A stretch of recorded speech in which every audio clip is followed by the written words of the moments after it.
तो hello guys, आप सभी को मेरी चैनल सुब एक्सप्लेन्स पे स्वागत है। और आपको बता दूं कि मेरे YouTube पर पहला वीडियो है। तो चलिए वीडियो को और लंबा ना करते हुए वीडियो को स्टार्ट करते हैं। तो पहले एपिसोड में हम मोरेन आइस सेडाई को देखते हैं जो वन पावर को चैनल कर सकती है, और साथ ही हमें उसके वार्डर या रक्षक लैंडमैन ड्रैगोरैंड को भी दिखाया जाता है जो एक दूसरे से जुड़े होते हैं। आगे मोरेन हमें बताती है कि सदियों पहले ड्रैगन नामी एक शक्तिशाली आइस सेडाई ने सारे मेल आइस सेडाई के साथ मिलकर डार्क वन यानी शैतान को कैद करने के लिए अपनी सारी ताकत लगा दी थी। पर इस चक्कर में मेल आइस सेडाई करप्ट हो गए, जिसका मतलब अब जो भी male Aes Sedai One Power को चैनल करने की कोशिश करता है वो पागल हो जाता है और इस दुनिया को तबाह करने लगता है। अब आइस सेडाई को पता चलता है कि डार्क वन फिर से अपनी ट्रॉलकोस की आर्मी की मदद से इस दुनिया को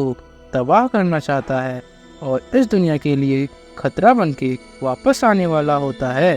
सिर्फ यही नहीं, भविष्यवाणी के हिसाब से ड्रैगन भी दूसरा जन्म लेकर पैदा हो चुका है। अब बस इन्हें ड्रैगन को ढूंढना है ताकि ड्रैगन फिर से डार्क वन का विनाश करके इस दुनिया को बचा ले। लेकिन उनके लिए एक और समस्या की बात ये थी कि ड्रैगन इस जन्म औरत में भी पैदा हुआ हो सकता है। मोरेन अपने रक्षक लैन के साथ ड्रैगन को ढूंढने का फैसला करती है। अब मोरेन को यह पता चलता है कि दो नदियों के गांव में 4 ऐसे लोग हैं जिनमें से एक ड्रैगन हो सकता है। इसीलिए वो लैन के साथ उस गांव के लिए निकल पड़ती है। फिर सीन चेंज होता है और हमें पता चलता है कि आइस सेडाई ही वन पावर का इस्तेमाल नहीं कर सकती बल्कि कुछ खास महिलाएं भी कर सकती है जो दो नदियों के गांव में रहती हैं, जो अपनी शक्तियों का इस्तेमाल अच्छे काम के लिए करती हैं। नाइनी, जो उस खास महिला मंडली की विजडम होती है, अपनी दोस्त इग्वेन को सारे टेस्ट पास करने को कहती है, जिससे वो भी उन खास महिलाओं की मंडली की सदस्य बन जाएगी। जो टेस्ट इग्वेन अच्छे से पास कर लेती है और उस मंडली की सदस्य बन जाती है। इग्वेन के टेस्ट पास करने पर उसके दोस्त रैंड, मैट, पेरिन और उनके गांव वाले पार्टी देते हैं। उसी दौरान वहां लैन और मोरेन पहुंच जाते हैं, जिसे देख वहां के लोग खुश नहीं होते। पार्टी खत्म होने के बाद हम रैंड और इग्वेन को साथ देखते हैं, जहां हमें पता चलता है कि रैंड और इग्वेन एक दूसरे से बहुत प्यार करते हैं। दूसरी तरफ हम लैन और मोरेन के संबंध को देखते हैं, जहाँ हमें उनके संबंध कुछ और ही नजर आते हैं। पर नहीं, ऐसा कुछ नहीं होता। यहाँ मैं आप सभी को ये सोचने के लिए मजबूर करता हूँ कि क्या आपने कभी ये सोचा कि अगर मोरेन इतनी शक्तिशाली है तो उसे किसी रक्षक की क्या ज़रूरत है। चलिए मैं ही आपको बता देता हूँ कि आइस सेडाई के 7 ग्रुप्स हैं, जिसमें रेड ग्रुप को छोड़ के बाकी सारे ग्रुप्स के आइस सेडाई अपने रक्षक या वार्डर के साथ ही रहती हैं। एक आइस सेडाई और उनके वार्डर का कनेक्शन सीधा वन पावर से होता है, यानी वो एक दूसरे से जुड़े हुए होते हैं। उनका संबंध बहुत गहरा होता है। वे एक दूसरे के जज्बात बिना बोले ही समझ लेते हैं।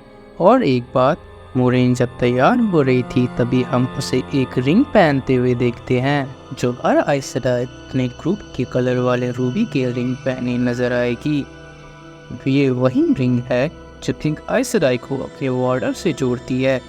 अब आगे हमें फिर रैंड और इग्वेन को दिखाया जाता है, जहां रैंड को पता चलता है कि इग्वेन महिला मंडल की विजडम यानी लीडर बनना चाहती है, जिसे सुनकर उसे बहुत गुस्सा आ जाता है क्योंकि विजडम शादी या बच्चा कुछ नहीं कर सकती है। वो बस अपनी ज़िंदगी लोगों की सेवा में निकाल देती है। बहुत सी विजडम वन पावर की शक्तियाँ भी इस्तेमाल कर सकती हैं, पर ये बहुत कम होती है। मोरेन नाइनीव से बात करने जाती है क्योंकि एक वही इस गाँव की नहीं होती है। उसे यहाँ की लास्ट बड़ी विजडम कहीं और से लेकर आई थी जो वन पावर का इस्तेमाल कर सकती थी। इसीलिए वो वन पावर की शक्तियाँ सीखने के लिए आइस सेडाई के पास गई, पर उन्होंने उसे टेस्ट करने से पहले ही ठुकरा के वापस भेज दिया। जब ये बात नाइनीव को पता चली तो वो तब से ही आइस सेडाई से नफरत करने लगी और इसीलिए वो मोरेन के किसी सवाल का सही जवाब नहीं देती है।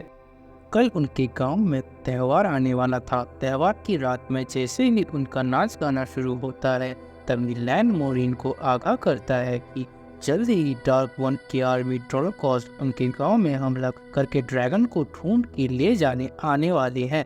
और मोरेन इससे पहले कुछ कर पाती कि रात को विलेज पे ट्रोलोकॉस हमला कर देते हैं, जिनसे डर के लोग जान बचा के अपने घरों में छिपने लगते हैं।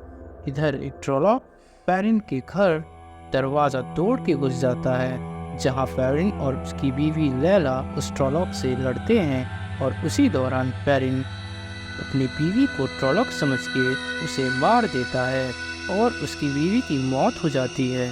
और दूसरी की तरफ एक ट्रोलॉक नाइनीव को घसीटते हुए अपने साथ ले जाता है। उधर मोरेन अपनी पूरी ताकत लगाकर सारी ट्रोलॉक को मार देती है, पर एक ट्रोलॉक के वार से जख्मी हो जाती है। अब मोरेन यहाँ रैंड, मैट, पेरिन और इक्वेन को बताती है कि उनमें से ही कोई ड्रैगन रिबॉर्न है। यही वजह है कि ट्रोलोकॉस ने इस विलेज पे हमला किया जो वो दोबारा करने आ रहे हैं। इसीलिए वो उन्हें अपने साथ आइसराय के शहर व्हाइट टावर उसके साथ जाने को कहती है, जहाँ वो बहुत सेफ रहेंगे। इससे पहले कि ट्रोलोकॉस फिर आ जाए अपनी विलेज और लोगों की सुरक्षा के लिए, वो लोग मोरेन के साथ चले जाते हैं। अगर आपको वीडियो अच्छा लगा तो प्लीज़ डू लाइक, सब्सक्राइब और बेल आइकन को दबाना कभी मत भूलना, ताकि हमारा पहला वीडियो आप तक पहुँचे।